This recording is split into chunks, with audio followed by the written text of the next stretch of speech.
In chess, your rating is not just math. It shapes how others see you. And more importantly, how you see yourself. Confidence, pride, even identity, all wrapped into a few digits. Welcome to Chess and Beyond.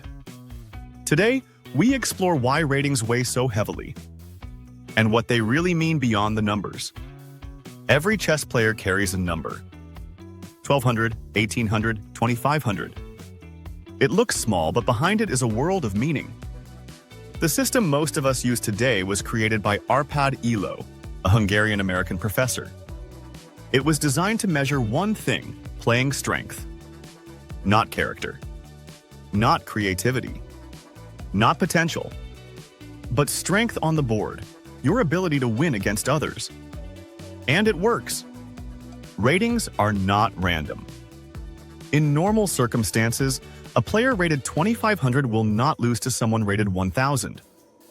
The gap is simply too great. The difference in skill, knowledge, and experience is overwhelming. That is the weight of rating. It defines with remarkable accuracy how strong you are compared to the rest. But here's the paradox. While a rating reflects your chess force, it does not reflect you. It cannot tell if you enjoy the game. It cannot show the beauty in a single brilliant move. It cannot measure passion, effort, or joy.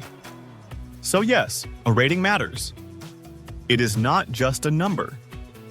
It is a statistical truth about your strength. But it is not the whole truth about you as a player. If ratings measure force, why do they weigh so heavily on the mind? Because numbers do more than compare players. They shape identity. How many times have you heard someone say, "I'm a 1200," or "I'm a 2000"? As if the number is not just their level, but who they are. And that weight can change how we play. Some avoid risk, terrified of losing points. Others chase easy wins just to see the number rise. The opponent across the board matters less than the digits on the screen. Ratings create pride, but also fear. The fear of sliding backwards. The fear of being exposed. That fear can paralyze. You stop playing boldly. You stop experimenting. You start playing not to lose, instead of playing to win. But it works both ways. For some, ratings are fuel. Every point gained feels like progress, like proof of growth. The number becomes motivation. That's the paradox of rating psychology. It can inspire us, or it can trap us. Ratings rise. Ratings fall. And players often ride that roller coaster as if it were the only measure of growth. But numbers can lie. A player may hit a plateau. The rating won't move for months. And yet, they are learning. They are seeing deeper, calculating cleaner, understanding more. Progress is happening in silence. But because the number doesn't change, it feels invisible. The opposite is true as well. Sometimes a rating climbs quickly, but without real improvement behind it. Easy pairings. Short winning streaks. Luck of the draw. The danger is in confusing the number for the journey. Because growth in chess is not always visible in ELO. It's in the games you understand today that were mysteries yesterday. It's in the moves you no longer miss. It's in the calm you find in complex positions. The illusion is that ratings always tell the story of progress. The truth is, progress runs deeper than digits.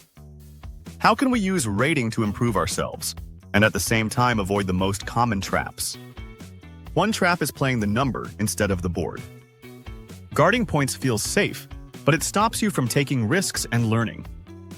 A healthier habit is to focus on the process, checking for blunders, managing time, and setting learning goals instead of chasing ELO.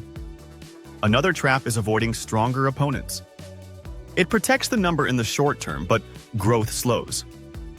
A better approach is to sometimes seek out those tougher games. Losing may hurt, but the lessons are priceless. Then there is tilt. Losing a few games in a row and then rushing into more, desperate to recover points. That spiral often ends with more losses. The habit here is simple: know when to stop. 3 or 4 bad games in a row? Step away. Ratings can also be misleading when we mix formats.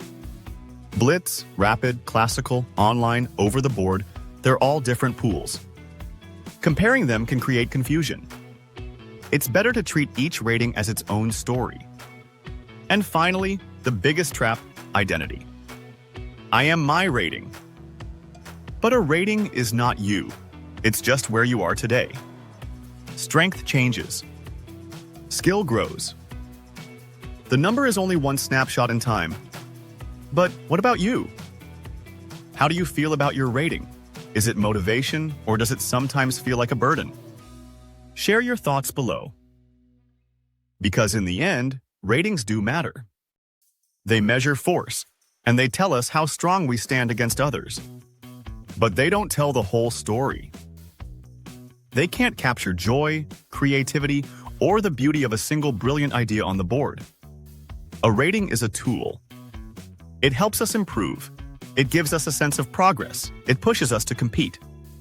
But it should never define who we are. Chess is more than numbers. It's the games we play, the lessons we learn, and the joy we carry forward. Welcome back next time, here on To Chess and Beyond.